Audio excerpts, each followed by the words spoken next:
Bonjour à tous et bienvenue à cette deuxième vidéo consacrée à la cinématique du solide rigide. Moi c'est Martin Rémy, vous êtes sur Simple, Logique, Explicable. Pour cette vidéo, nous allons nous attarder sur les notions de champ de vitesse d'un solide. Nous verrons à partir de ce champ de vitesse comment définir le torseur cinématique, puis par dérivation du champ de vitesse, nous obtiendrons le champ d'accélération de notre solide et nous aurons un regard sur l'équiprojectivité de ces deux champs.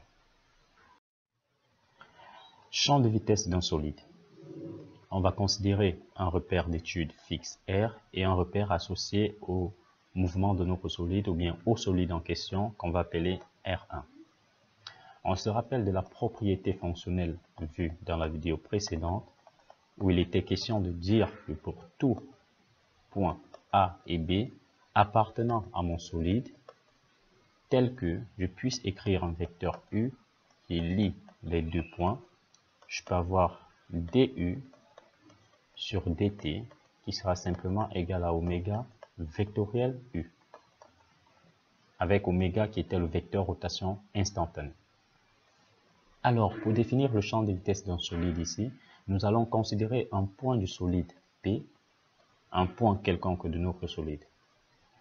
La vitesse de P ne sera rien d'autre que la dérivée du vecteur position de ce dernier par rapport au temps vu du référentiel R qui est fixe, dont nous sommes là et nous observons notre mouvement. Maintenant, qu'est-ce qu'on va faire? En fait, OP, pour quitter de O à P directement, là, pour quitter de O à P, je peux faire escale en O1 avant de partir à P.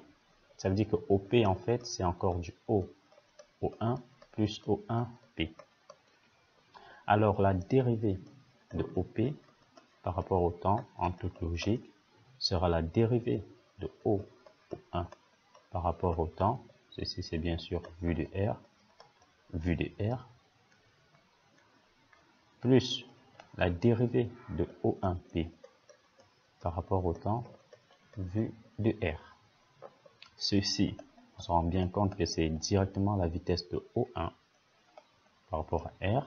Et ici, la dérivée de O1P, O1 appartient à notre solide, P appartient à notre solide, alors on peut appliquer la propriété fonctionnelle sur cette dérivée, ce qui va directement nous donner oméga de R1 par rapport à R vectoriel O1P. Donc ça, c'est la dérivée de OP par rapport au temps qui est encore directement le champ de vitesse de notre solide, parce que P c'est un point quelconque, donc j'ai V de P qui vaut ceci. Qu'est-ce que je peux me rendre compte? Si je fais V de P scalaire O1P, j'aurai V de O1 scalaire O1P plus oméga vectoriel O1P scalaire O1P. Or, oméga vectoriel O1P, qu'est-ce que je sais de lui? C'est un vecteur qui est orthogonal à O1P, ce qui revient à dire que ce produit scalaire sera nul. Je reste donc avec V de P qui est scalaire O1P qui est égal à V de O1 scalaire O1P. Je vois que V de P et V de O1 ont la même projection suivant OP, alors on dira que le champ de vitesse est équiprojectif. Et par le théorème de De Lasus, il est antisymétrique. Et comme il est antisymétrique, on pourra définir un torseur à partir de ce dernier, et lui, le champ de vitesse, sera considéré comme le champ de moment de ce torseur. Parlons maintenant du torseur cinématique. Pour le faire, on va rappeler ce que nous avons obtenu précédemment. On a V de P qui est égal à V de O1 plus oméga vectoriel O1P. On se rappelle, de même lorsqu'on voyait le chapitre sur les torseurs, de la relation des moments. On avait moment en A qui est égal, on va prendre un B direct, moment en B qui est égal au moment en A plus R vectoriel AB, où on définissait un torseur qui était constitué de R comme vecteur résultant et M comme moment, c'était vu par exemple par rapport à O.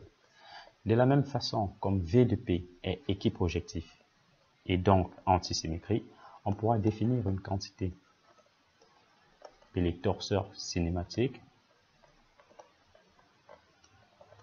vue de notre repère R dans la partie de haut, qui sera définie de la façon suivante.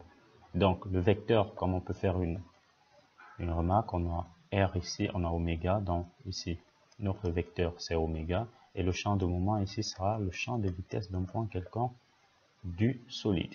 Ça c'est vu de haut.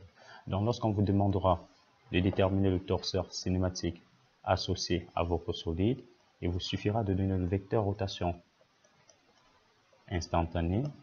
Votre solide sera forcément en mouvement par rapport à un repère fixe. Donc vous aurez à le donner et vous donner le champ de vitesse d'un point quelconque du solide. Ça c'est V de P.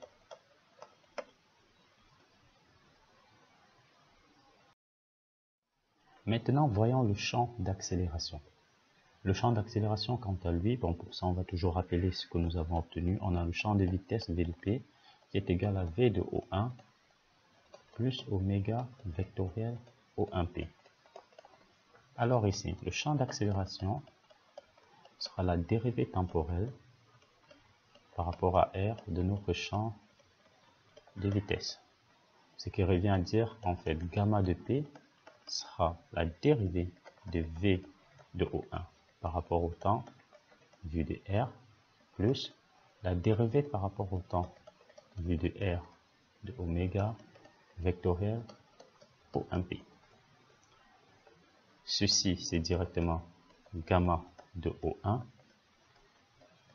Et ici, qu'est-ce qu'on aura? C'est la dérivée d'un produit. Donc, comme j'ai le produit U fois V, quand je dérive, j'aurai U'V plus U V'. Alors ici, je vais me retrouver avec plus dérivée de oméga par rapport au temps, vectoriel O1P, plus oméga vectoriel dérivée de O1P par rapport au temps. Or, je sais que O1 et P sont des points du solide, alors je vais appliquer la propriété fonctionnelle.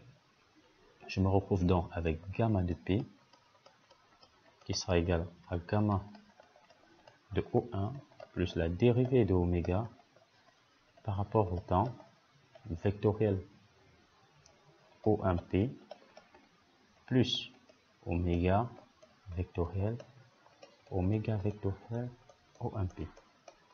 Alors ça, c'est un double produit vectoriel. Je me rappelle de la relation que j'ai du double produit vectoriel lorsque j'ai A vectoriel B vectoriel C. Ceci, on avait dit de façon mnémotechnique de retenir ça. C'était bac moins cap.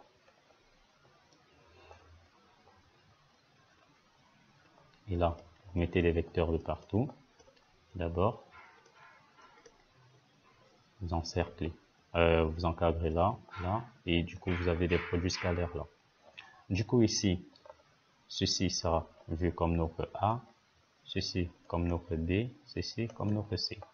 On va donc se retrouver avec de façon générale gamma de P qui sera donné sous la forme gamma de O1 plus dérivée de oméga par rapport au temps vectoriel O1P plus oméga, donc on va commencer par A scalaire C, qui est oméga scalaire O1P, quand j'ai oméga scalaire O1P, qui sera porté par oméga. Maintenant, j'aurai moins A scalaire B, c'est-à-dire oméga carré, porté par O1P. Donc voilà le champ d'accélération d'un solide rigide. Et comme on peut le constater, si je fais le produit scalaire de part et d'autre par O1 scalaire P, par O1P, pardon, si je fais le produit scalaire ici par O1P, j'aurai également par O1P Vous voyez qu'en fait ici ça va s'annuler directement parce que ce vecteur, il est perpendiculaire à O1P, mais là, il ne va pas s'annuler. Du coup, notre champ d'accélération n'est pas équiprojectif. Donc, on ne peut pas appliquer les mêmes propriétés pour le champ de vitesse et le champ d'accélération. Mais on peut constater que si oméga devient nul, alors on a toute cette partie qui s'annule, ce qui revient au mouvement de translation. On aura bien gamma de P scalaire O1P est encore égal à gamma de O1 scalaire O1P. Alors, le mouvement, l'accélération est un champ équiprojectif si et seulement si le vecteur rotation instantanée est nul, ce qui revient au mouvement de translation ou bien simplement mouvement rectiligne. Uniforme, bien sûr. Uniforme. Donc, ce sera tout pour cette vidéo. Je vous donne rendez-vous à la prochaine vidéo où on verra un peu les concepts plus avancés. On verra les différents types de mouvements que peut effectuer un solide rigide. C'était Martin Rémy. Vous étiez sur Simple Logique Explicable. N'hésitez pas à vous abonner et à partager, la chaîne, le lien de la chaîne à ceux à qui ça peut aider. Sur ce, je vous dis au revoir et à très bientôt.